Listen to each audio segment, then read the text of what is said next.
Mga taga Pasig, nagdayo pa rito. Maligo lang ngayon, oh. Yan.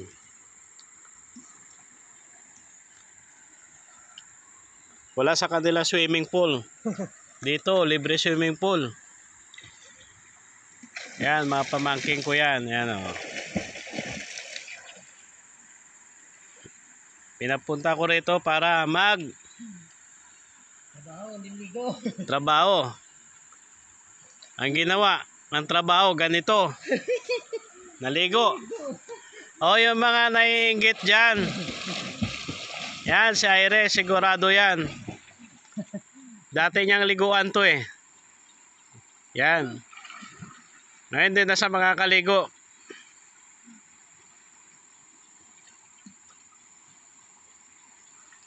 Buti nga may buhangin na yan dyan, ano? Kaya nga eh. Dati may putik ito, no? Dito maganda kumubuhangin, no? Naglukat eh. Dali nyo naman dito si Pepe.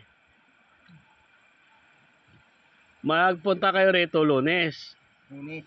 No. Kasi pag linggo marami naliligo eh. Kaya nga eh. Sino na si Pepe? Oo. O, tuntuwain dito. Doon oh. Kapakapan dito. Hindi, may buhangin naman doon sa unahan eh. Di na umalis yun dito. Si Jarrell nga, hindi na umalis eh. Para naman nakaligo sa ganito yun.